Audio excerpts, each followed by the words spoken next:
Subscribe now and press the bell icon. Never miss an update.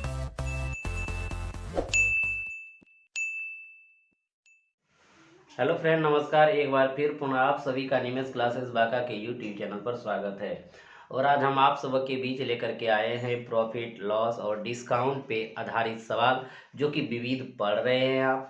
तो विविध का आज वॉल्यूम 17 होगा, जिनमें विभिन्न प्रकार के सवाल रहेंगे बंधु। इसलिए आप सब इस वीडियो को अंत तक जरूर देखें। और जिस भाई बंधु ने हमारे चैनल को अभी तक सब्सक्राइब नहीं किए हैं, वो जा करके पहले सब्सक्राइब कर दें और शेयर लाइक करना ना भूले बंधु। तो देखते हैं विविध का जो वॉल्यूम 17 होंगे उसमें किस प्रकार से सवाल रहते हैं और आप किस प्रकार से समझते हैं। तो चलिए मित्र बंधु, आज का पहला सवाल देखते हैं किस प्रकार से है। 2 टेलीविज़न तथा एक रेडियो का कुल मूल्य 12,600 रुपया है, जबकि एक टेलीविज़न था 2 रेडियो का कुल मूल्य 7,350 रुपया है। तो एक टेलीविज़न का मूल्य क्या होगा। तो बहुत ही साधारण प्रश्न है बंधु, आप इसको बना लेंगे। तो ध्यान देते हैं किस प्रकार आप इसको बनाएंगे। कहता है बंधु 2 टेलीविज़न यानी 2T तथा एक रेडियो यानी R बराबर 12,000 बंधु कितना 600। आगे चल के क्या था, जबकि एक टेलीविज़न यानी सिर्फ T और 2 रेडियो यानी 2R, इनका दाम है 7,350 बंधु। अब आगे चल के कहता है कि एक टेलीविज़न का मूल्य क्या होगा, यानी अगर आप T का मान निकाल लेंगे तो आपका आंसर हो जाएंगे। तो बंधु ये T मान निकालने के लिए हमको क्या करना होगा, R को घटाना होगा। और R कैसे घटाएंगे बंधु, जितना R यहाँ होगा उतना रहेगा, तब घटाने पर घटेगा। तो इसको घटाने के लिए कितना से गुणा करना पड़ेगा, 2 से। तो ये कट जाएंगे बंधु कैसे, घटाने पर। आप समीकरण पढ़े हैं तो इससे बना सकते हैं बंधु। अब देखिएगा 2 दूनी 4 T में 1 T चला गया बंधु, कितना थी 3T। ये आपका देखिए 2R चला जाएगा, कैंसिल हो गया बंधु। अब देखिएगा अगर इनको गुणा करेंगे बंधु 12,600 का, तो 25,000 कितना हो जाएंगे बंधु 200। 25,200 में से कितना घटा देंगे 73, 50 घटा देंगे बंधु। अगर ये 3T की अगर बात करते बंधु, 25,200 में से 7,350 घटाते हैं तो बंधु हो जाता है 17,850 हो जाता है। घटा तो सबको पता होगा बंधु। अगर अब T का मान निकालिएगा तो क्या होगा 17,850 बटे 3। अब इनको बंधु आप हल कर सकते हैं। 5 तिया 15, यहाँ कितना बचा 2 बचा, 28 हो गया। यहाँ पे लगा सकते हैं 9 तिया 27, 1 5 तिया 15, यानी 5,950 रुपया एक टेलीविज़न का मूल्य हो गया। तो बंधु जो आपका आंसर है वो ऑप्शन नंबर कितने में है, आप देख पा रहे हैं पहला नंबर में है। तो क्लियर हो गया, आप सब मित्र बंधु समझ गए। इस प्रकार के प्रश्न आएंगे, ये समीकरण पर प्रश्न है, तो आप आसानी से इसको क्या करेंगे, बना लेंगे। तो चलते हैं मित्र बंधु अगले प्रश्न की ओर। चलिए मित्र बंधु अगले प्रश्न की ओर चलते हैं, देखते हैं अगला प्रश्न किस प्रकार से है। कहता है बंधु एक कुर्सी 7% हानि पर तथा एक में 17% लाभ पर बेचने से एक व्यक्ति को 296 रुपया का लाभ होता है। यदि वो कुर्सी 7% लाभ पर तथा मेज को 12% लाभ पर बेचे तो उसे 400 रुपया का लाभ होता है। एक मेज का वास्तविक मूल्य क्या है। तो बहुत ही सुंदर प्रश्न है बंधु, देखिए आप इसको किस प्रकार से बनाते हैं। यहाँ पे बंधु हानि, यहाँ पे लाभ जिसके कारण 296 रुपया का लाभ, यहाँ पे लाभ जिसके कारण 400 रुपया का लाभ। तो बंधु यहाँ पे जो भी हमारा वास्तविक मूल्य कह रहा है निकालने के लिए, हमारा क्या 100% है। 100 मान निकाल लेंगे तो हमारा आंसर हो जाएगा। लेकिन 7% हानि का यहाँ दर्शाना क्या है और 17% लाभ दर्शाना क्या, ध्यान दीजिएगा। यहाँ भी संख्या है 1 और यहाँ भी संख्या है 1, यानी एक कुर्सी को 7% हानि पर और एक मेज को 17% लाभ पर बेचते हैं। तो बंधु यहाँ हम कह सकते हैं कि जब वास्तविक हमारा मूल्य 100 है, 100 की संख्या में अगर लेते तो भी हम निकालते, एक में निकालेंगे तो भी निकालेंगे। तो 7% हानि का मतलब सीधा है बंधु माइनस परसेंट, हानि मतलब माइनस लेंगे क्या चेयर, यानी कि 7C ले लिए माइनस में, इतना परसेंट हानि। और देखिएगा एक मेज को 17% लाभ, तो इसका मतलब प्लस में लेंगे 17% लाभ क्या मेज, यहाँ मेज। अब देखिए 7% हानि पर चेयर को बेच रहे हैं, किसको बेच रहे हैं, चेयर को 7% हानि पर, मेज को 17% लाभ पर बेच रहे हैं। तो इसके कारण क्या हो रहा है बंधु 296 का लाभ हो रहा है। क्लियर है एक लाइन में। अब देखिए यदि वो कुर्सी को 7% लाभ पर, यानी चेयर कितना 7% लाभ पर, यानी प्लस में रहेंगे बंधु। और यहाँ पे क्या था 12% लाभ पर, यानी मेज को कितना बंधु 12% लाभ पर। क्लियर है, जिसके कारण टोटल लाभ कितना होता है बंधु 400। अब देखिएगा यहाँ कहता है एक मेज का वास्तविक मूल्य क्या है। तो बंधु हमको चेयर को हटाना होगा, तो यहाँ पे क्या करेंगे, जोड़ने पर ये चला जाएगा। इसको लिखेंगे बंधु 29 मेज परसेंट बराबर इसको लिखेंगे 696।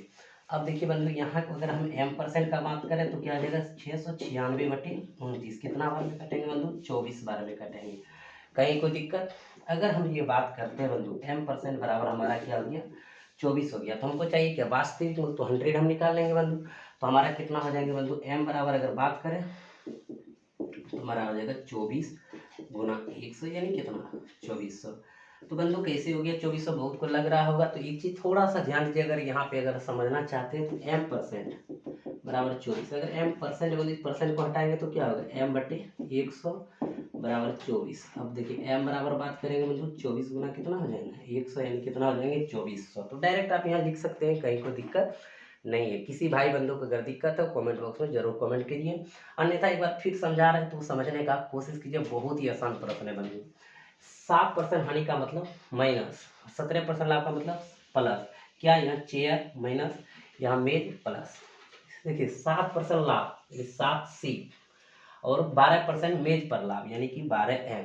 हल किए, m का मान आया, m परसेंट का मान 24 हो गया, तो हमारा चाहिए मेज। अगर सिर्फ मेज का बात करेंगे तो मेज बराबर कितना हो जाएंगे बंधु 2400, यानी एक मेज का जो कीमत होगा वास्तविक वो होगा 2400। क्लियर हो गया बंधु, आप सब समझ गए होंगे। तो चलते हैं बंधु अगले प्रश्न की ओर। बंधु अगले प्रश्न की ओर देखते हैं। अगला प्रश्न किस प्रकार से है।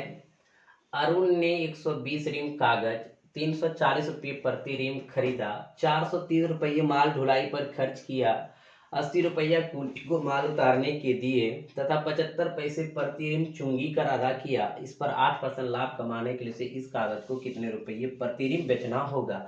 तो बंधु सबसे पहले ये पता कर लेंगे कि एक रिम पर कितना खर्च पड़ा और 8% लाभ कमाने के लिए हमको कितना बेचना होगा, वो चीज़ आपका निकल जाएंगे। तो बंधु ध्यान दीजिएगा, कहीं कोई दिक्कत नहीं है, भारी सवाल भी नहीं है।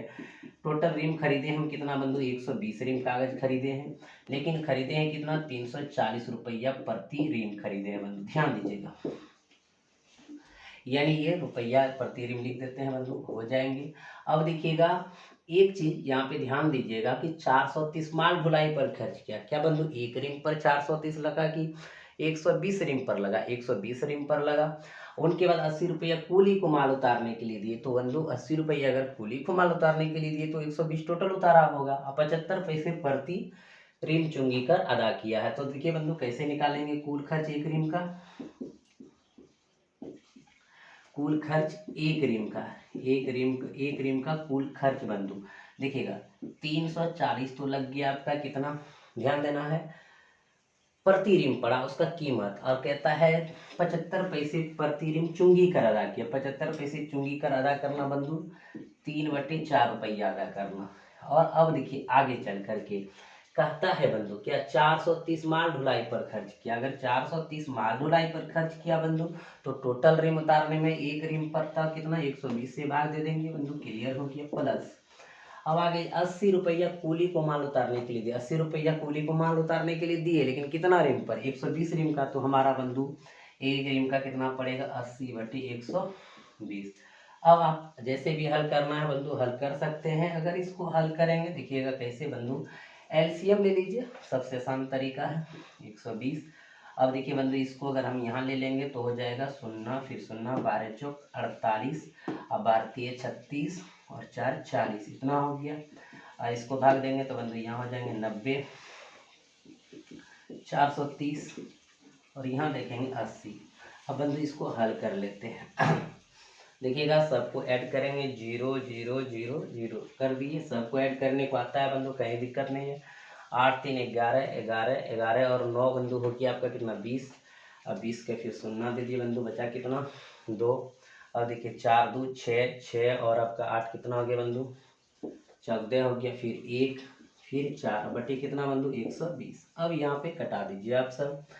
देखिए बंधु इसको अगर कटा देते हैं क्लियर हो गया, 4 से कटाते हैं तो हो जाएंगे यहाँ पे 3 4 3 12 और यहाँ बंधु 10 चौक 40 एक बचा। यहाँ पे अगर 4 तिया हम कटा रहे बंधु 4 से कटा रहे हैं इसीलिए देखिएगा 10 चौक 40 बचा 14, यहाँ पे 4 तिया 12 बंधु, फिर बचा कितना 2 हो गया 5 चौक 20, इतना हो चुका है। कटा दीजिए इसको जैसे आपको कटाना है, तीन तिया 9, 13 बचा, 4 तिया 12, 5 तिया 15, 345। देखिएगा बंधु क्या कहता है, 345 रुपया प्रति रीम पड़ा खरीदने के लिए, रुपया प्रति रीम पड़ा खरीद, यानी कि 345 रुपया में अगर एक रीम खरीदे हैं तब जाकर के कुल ऐड हो जाता है उसमें। तो कूली का खर्चा आ जाता है, माल ढुलाई पर आ जाता है, जो कि आपका चुंगी कर लगा, वो सब लगा करके जा करके 345 रुपये प्रति रीम होता है। अब कहता है बंधु आगे चल करके इसमें कि इस पर कितना परसेंट लाभ कमाना है, 8% लाभ कमाना है।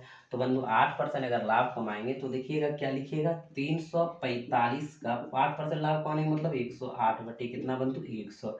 अगर बंधु इसको हल करते हैं हो जाता है 372.6 रुपया प्रति रीम हम बेचेंगे, तब जाकर के 8% का लाभ कमाएंगे। तो क्लियर हो गया बंधु, इस प्रकार भी प्रश्न को आप आसानी से बना लेंगे। और जो कि आपका ऑप्शन नंबर कहाँ पे बंधु, दूसरा में है। अगर किसी भाई बंधु को किसी भी प्रकार से कोई भी परेशानी अगर होगा तो जरूर कमेंट बॉक्स में कमेंट करके बताएंगे। तो चलते हैं बंधु अगले प्रश्न की ओर। चलिए मित्र बंधु अगले प्रश्न की ओर देखते हैं। अगला प्रश्न किस प्रकार से है, विनोद 14,400 रुपया का गत्ता खरीदा तथा 300 रुपया माल ढुलाई पर खर्च किया। उसने 1300 रुपया मजदूरी देकर 330 डिब्बे तैयार कराए। यदि 56 रुपया पर डिब्बा बेचा गया हो तो उसका लाभ प्रतिशत क्या होगा। तो बंधु देख लीजिए, आप क्रय मूल्य निकाल लेंगे और विक्रय मूल्य निकाल लेंगे। अगर क्रय मूल्य से विक्रय मूल्य ज़्यादा है तो समझिए बंधु लाभ है, और लाभ परसेंट भी आसानी से आपका निकल जाएंगे। तो देखिए सीपी जो हमारा हो रहा है कितना हो रहा है, 14,400 का सिर्फ गत्ता खरीदे हैं, 300 का माल ढुलाई लगा है बंधु, और उसने 1300 रुपया मजदूरी दिया है डिब्बा बनाने में। इसका मतलब है टोटल इतना उसका कॉस्ट पड़ा है डिब्बा तैयार करने में। अगर टोटल ऐड किया जाए बंधु तो कितना होता है, 16,000 रुपया होता है सीपी, यानी इतना पड़ा है। अब जाकर के कहता है कितना डिब्बा बंधु, हम एसपी निकाल लेंगे, और एक जो डब्बा बेचते हो 56 रुपया में बेचते हैं, तो उसका लाभ प्रतिशत क्या है। तो बंधु कितना डिब्बा हम तैयार किए हैं, 330 डिब्बा तैयार किए हैं, और एक डिब्बा का दाम कितना, 56, तो 56 से गुना कर देंगे बंधु तो क्या आ जाएगा, 18,480 रुपया हो जाएंगे। यानी कि जब बेचेंगे तो हमारा जो कीमत निकलेगा वो कितना निकलेगा, 18,480 निकलेगा, और हमारा कॉस्ट कितना पड़ा है बंधु, 16,000 रुपया पड़ा है। तो देखने से ये पता चल रहा है कि क्या हो रहा है, लाभ हो रहा है। लाभ कितना का हो रहा है बंधु, तो 2,480 का हो रहा है। इसका मतलब हमको प्रॉफिट परसेंट चाहिए, प्रॉफिट 2,480 गुना 100 बट्टी कितना बंधु सीपी, यानी यहाँ हम देखा जाए तो कितना हो जाएंगे, 16,000। 000 कैंसिल तो हो जाता है आपका 248 बटे 16। अब बंधु इसको अगर हल करते हैं तो हो जाता है 15.5% का लाभ, जो कि आपका ऑप्शन कहाँ पे है बंधु, दूसरा नंबर में है। क्लियर हो गया मित्र बंधु, आप सभी को समझ गए। किसी भाई बंधु को अगर कोई परेशानी हो तो जरूर कमेंट बॉक्स में कमेंट करके बता सकते हैं कि सर यहाँ पे परेशानी हुआ है। अगर ये आपको अच्छा लगे तो लाइक और शेयर बंधु जरूर करें, साथ ही साथ जिस भाई बंधु ने अभी तक सब्सक्राइब ना किए हैं और जरूर कर दीजिए। तो चलते हैं बंधु अगले सवाल की ओर। तो अगले प्रश्न की ओर चलते हैं। अगला प्रश्न देखते हैं किस प्रकार से है। एक दुकानदार 150 कैलकुलेटर 250 रुपये प्रति कैलकुलेटर की दर से खरीदा। वह 2500 रुपया यातायात और पैकिंग पर खर्च किया।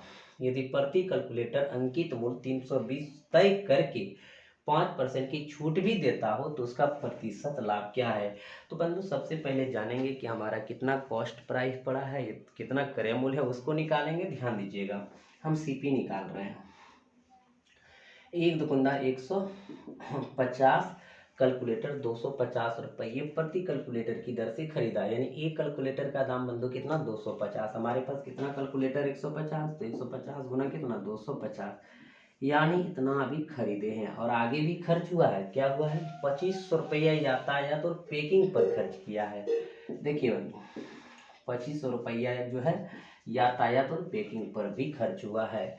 अब देखिएगा आगे चल के कहता है यदि प्रति कैलकुलेटर अंकित मूल्य 320 तय करके 5% की छूट देता हो, यानी एक कैलकुलेटर का अंकित मूल्य 320 रुपया हम रख दिए हैं और कहते हैं आइए हम 5% का छूट दे रहे हैं, तो कितना परसेंट का लाभ कमा रहे हैं ये चाहिए बंधु। इसीलिए हम यहाँ पे सबसे पहले देखेंगे कि हमारा जो कैलकुलेटर का क्रय मूल्य है वो कितना है, और अंकित हमारा जो मूल्य हो रहा है टोटल कैलकुलेटर का कितना पड़ रहा है, फिर हम निकाल लेंगे। क्लियर है बंधु, ध्यान दीजिए। तो अगर हम देखते हैं कि 150 जो कैलकुलेटर हम लाए हैं, एक कैलकुलेटर का दाम 250 और 2500 यातायात पैकिंग पर खर्च हुआ है, और इनको हल करते हैं बंधु क्या हो जाता है आपका 40,000 हो जाता है। किसी भाई बंधु को दिक्कत होगा हल करने में तो ज़रूर बताइएगा, क्योंकि 150 गुना 250 करिए बंधु, फिर 2500 जोड़िए तो कितना हो जाता है 40,000 हो जाता है। ये 40,000 जो बंधु हुआ है वो हमारा क्या पड़ा है, खरीद पड़ा है, यानी सीपी हुआ है। अब देखिए आगे चल के कहता है यदि प्रति कैलकुलेटर अंकित मूल्य 320 रुपया तय करके, अगर बंधु अंकित मूल्य का मतलब फिक्स प्राइस, एक कैलकुलेटर का 320 रुपया तय करके, कितना कैलकुलेटर है बंधु 150, तो देखिएगा 320 गुना कितना बंधु 150, अगर इनको गुना करते हैं बंधु तो हो जाता है कितना 48,000। अगर इनको आप गुना करिएगा बंधु आपका हो जाएगा कितना 48,000 हो जाएगा। ऐसे भी 15 दूनी 30 और 15 45 3 48। क्लियर है बंधु।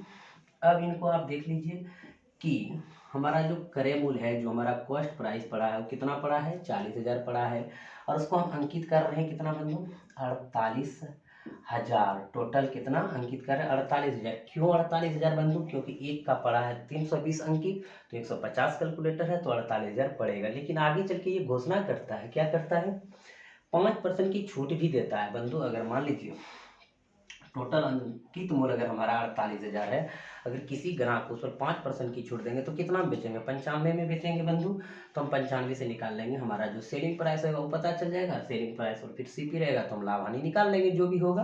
अब बंधु यहाँ से देखिएगा, अगर हम इनको अनुपात में भी बना सकते, छोटा अर्थ करके बनाएंगे, इतना लेते चलिएगा तो बहुत बड़ा भी हो सकता है, और इनको छोटा भी आप कर सकते हैं बंधु। तो देखिएगा छोटा कैसे करेंगे, ध्यान दीजिएगा, इसका हम 000, इसका हम 000 कैंसिल कर दीजिए। देखिए 8 पंचे 8 से कटा रहे, 8 पंचे 40 और 8 छः 48, 5 अनुपात बंधु क्या हो गया 6, यानी कह सकते हैं देखिएगा 5 के अनुपात में कॉस्ट पड़ा है और फिक्स प्राइस कितना है बंधु 6 है।